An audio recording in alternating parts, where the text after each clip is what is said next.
coming to the Blinder case study, so Blinder is where like I read through a couple of articles on Medium, so there has been a lot of detailed research done on this, and what we understood was that the main core problem that the founder identified was that people were looking for interpersonal matching rather than just superficial photos, and people had low trust with these dating apps. And so the hypothesis that was identified was that if there was a match based on the personality and hobby, that it might lead to long-term relationships. And some of the metrics that we identified for the UX success are in terms of so we want our user to get good number of matches and convert those matches into long-term relationship. So some of the metrics are in terms of the number of messages exchanged, number of users signed up on our app, number of daily active users. Then coming to the user sign up, the character length per user story, number of hobbies and interests per user story, and the number of deleted accounts. This is like the churn.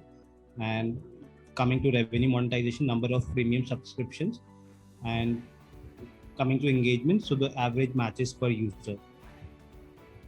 Yeah, so I know that you're saying retention and engagement, but it like you have not put it like that. Maybe you could have color coded it to say, right from acquisition to engagement to retention, how will you understand the entire community health, right? So maybe all of your boxes you could have color coded to capture that framework. Another thing, right? So yeah, deleted or uninstalled or even inactive, right? Like sometimes you still have that app, you don't necessarily delete it, but you're not using it, right? So you could have things like no logins in last 1 year. That is, you'll put that into an inactive state and you will track that also, right? So that is also some kind of an attrition or churn rate, I would say. Right. And renewals of subscriptions. So I know you have captured like any kind of a repeat usage. I don't think I saw that. Yeah. So obviously first you're a free user, then you become a paid user, but then are you a regular paying user or not? So yeah, some kind of a repeat behavior you should be able to translate that into. In case you're assuming that your app also had referrals, just to have people, like more people signed up. So you could have something around referrals also as a metric. Then how many people are referring, and post referral, are they actively using it versus not? Just 1 second, let me go through it.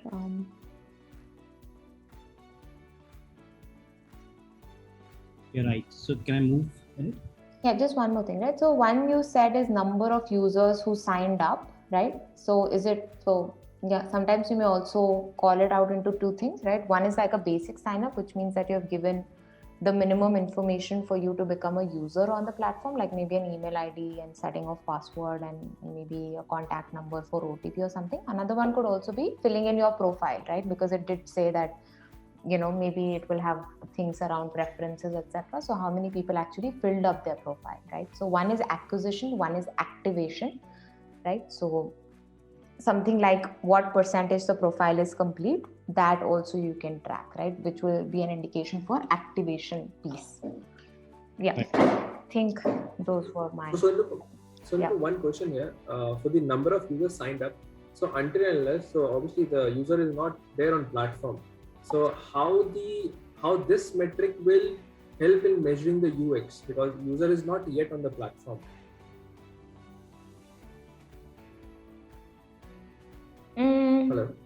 Yeah, I would say, so in a way I would say you are right, but so every time once this person has downloaded the app, right? So you have seen interest in this person coming onto the platform, right? Now, if I assume that there is no guest check-in, right? You have to sign in or you don't do anything. So post downloading of the app, how many people signed in or signed up versus didn't do anything? Right? And that also you will track, let's say at day 7, which means post 7 days of your downloading of the app, right?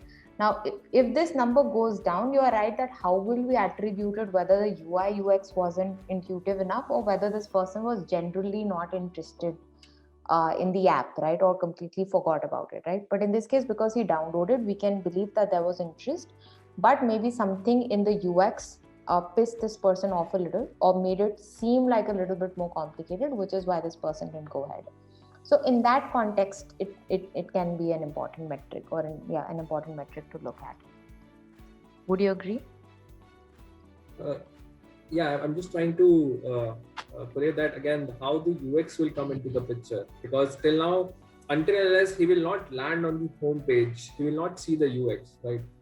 So I think even the first page which prompts you for sign up, that is also part of UI UX, right? Now you are right in saying that those sign-ups have become so generic that maybe we are having a hard time to see कि boss उसमें variation ही क्या है कि किसी को समझ ना आया हो, right? That part I'm willing to agree.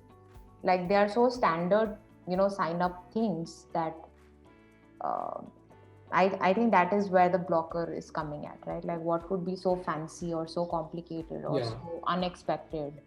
So maybe we have not broken that down, but these days apps give a lot of ways to sign up via Google or via manual email password or Facebook. So if there is a drop off, let's say when people are coming from Google or Facebook, then that could be a point of concern that okay, if the UX is not intuitive enough for the user to go through via Google or Facebook.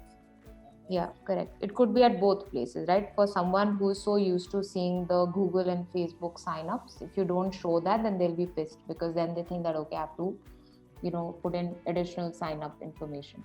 It could be the reverse also, right? For someone who's not so used to looking at Google, Facebook signups and wants to do that. And if you're only showing those options, these days, sometimes these guys are only showing these two options.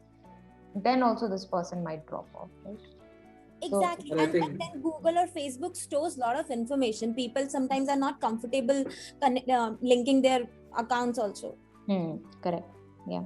And I think we'll have to specifically mention that as it has happened earlier, that which UX part we are talking about, maybe the post sign up or pre sign up, because I think the case study was involving around the features of the UX.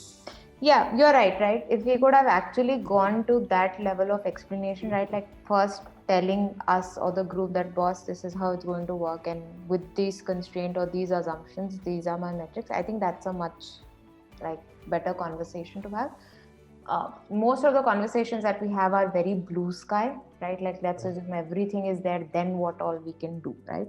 But in an ideal world, you will actually have to narrow down the scope, right? Because you need those deliveries also, right? If you have a very blue sky agenda, then you will take a year to deliver something.